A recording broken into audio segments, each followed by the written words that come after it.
chinonzi chinhu chinonzi chanyudzwa mvura chinonyura chese. Kana ukangoera wakufuka zvinogumira muhuro kureva kuti hazvina kukwana. Ukavenga rwendo. Nokuti neshoko raMwari rinotaura zvirokwazvo rinoti Jehovha vanoda zvinhu zvakadii? Zvakakwana. Rugare nemi. Shoko ramataura tairanga itinzwa. 1 verse yoti. Yes. Naizvozvo ndinokumbira zvikuru kwamuri. Ndakutokumbira hama dzangu. Imi hama dzangu netsitsi dzaMwari. Kuti muise miviri yenyu. Chive chibayiro chipenyu. Chitsvene. Chinofadza Mwari. Ndiko kunamata kwenyu kwemoyo. 2 verse. Inzwai nyaya ndakutaura. Ndakutokumbirana hama dzangu pashoko rokunamata iri. Ngatiisai miviri yedu kuna Mwari Jehovha mupenyu. Shoko rati chive chibayiro chaMwari chinomufadza. Rukavenga rweine zvikombe. Kana chiri chibayiro chinofadza, chinofana kugamuchirwa naMwari. Haleluya. Kana chisina kumufadza, haangachigamuchiri kwetu. Rukavenga rweine zvikombe. Vakatokomborerwa vamwe henyu mukaita raki, ukafirawo mukunamata. Hati makazwa vanana guti vanhu WhatsApp yese yakanga yangova guti. Hatini nai. Zvakaita kuseruka zvimwe zvakatovharwa nokuti wakaita zvakanaka. Rukavenga rweine zvikombe. Pamwe patonomwa kuchema nechikwereti chaasina kubhadhara izvozvi. Asi haagoni mazwi mazhinji ari kuti aita zvakadii? Zvakanaka. Rukavenga rweine. Haleluya. Kuti akatopembedzwa nokudengawo kwakutototayo anenge agari nani. Rukavenga rweine. Haleluya. Unofanira kuti uisa muviri wako chive chibayiro chaMwari chinomufadza nokuti ndokunamata kwomoyo. Rukavenga rweine. Mwari vari kuda moyo unonamata. Rukavenga rweine. Moyo unonamata ndowakaita sei? Ndosaka makanzwa kupisana mekuya kwaanoti ndiani akagara kutenderani?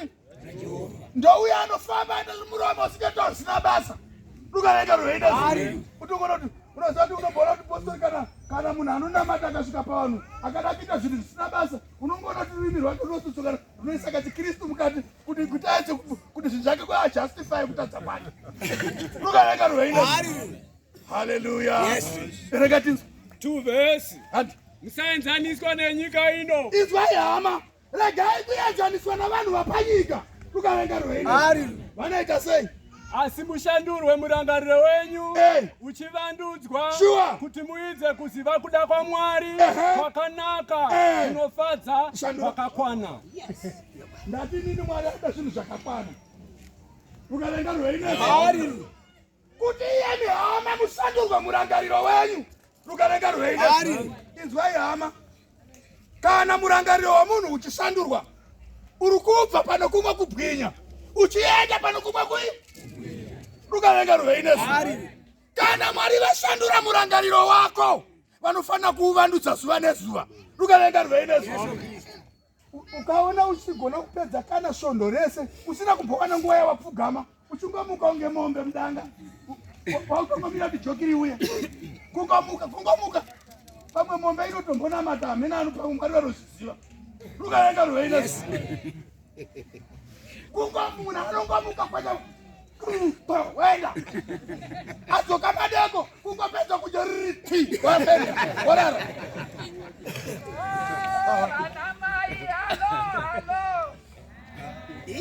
Ndamboti halo. Inyaya ndiri kutaura nyaya yekugamuchirana. Vanonamata Mwari vanoruda mukati mavo. Vanonamata Mwari vanorangarirana muzvinhu zvakanaka.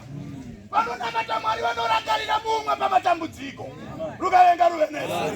Kana rudo rukasava mauri, zvirokwazvo naMwari havagone kuva mauri. Vatikani hama, ngatidane nokuti rudo rwose runobva kunani? Kuna Kristu. Rukavenga rweine. Vakakomborerwa vane chipo chorudo pamwoyo yavo, nokuti nesuwo takaitirwa nyasha vadikani kuti tidanirwe kushoko roupenyu. Rukavenga rweine. Haleluya. Dzokorora mbichana pai. Pane nyaya isina kuzopera ndisina kupedza kutaura. Rukavenga rweine. Ndoita mtumeni zvekare. Varoma chapter 12 pa 2 verse. Musaenzaniswa nenyika ino. Imi regai kuenzaniswa navanhu vapanyika ino. Asi mushandurwe murangariro wenyu.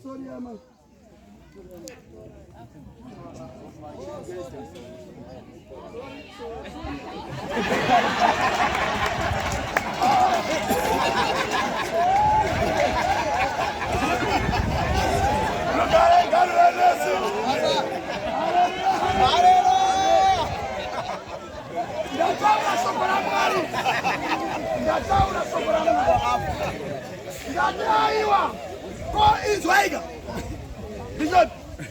Ndaitirwesha. Ndaitirwa hanzi munhu waMwari. Avanga pepa nzvimbo yokutaura shoko rawo. Munhu waMwari ndouyo. Uyo. Amaya. Ndiye munhu waMwari. Aiwa mama ndozokunyengetera.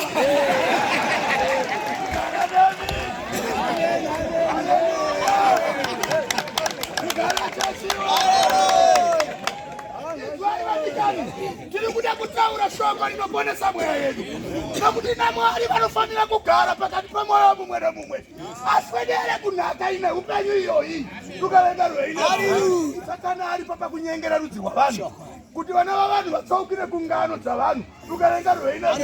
Naimi ndakagara ndichizvibvunza kuti kana uchirarama paupenyu, munhu anokuudza nyaya kwadzo ndiani? Akaona kare nouya anouya manje manje. Tukavenga rweine. Haleluya.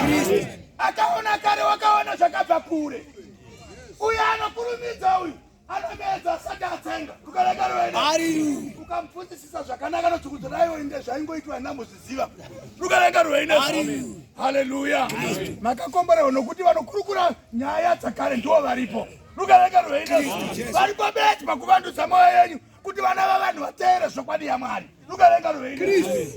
Haleluya. Amen. Rugare nemi. Amen. Ndoda kuti Mwari vakuchengetei vadikani. Muone kubata kwaMwari muupenyu hwavana vavanhu. Kana maitira Jehovha zvakanaka, Mwari havakusiyei, vanokupai zvakanaka. Tukavenga rweine. Haleluya. Amen. Rugare nemi. Amen.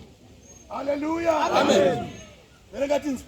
Musaenzaniswa nenyika ino. Yes. Asi mushandurwe murangariro wenyu Ipapo uchivandudzwa kuti muidze muzive kuda kwaMwari kwakanaka kunofadza zvakakwana. Amen. Nyaya yokuita kuda kwaMwari kunofanira kumufadza. Kana Mwari asingafari nezvaunoita, Mwari haangambofari kwete. Tukavenga rweine. Haleluya. Amen. Andrei. Ndochinja magwaro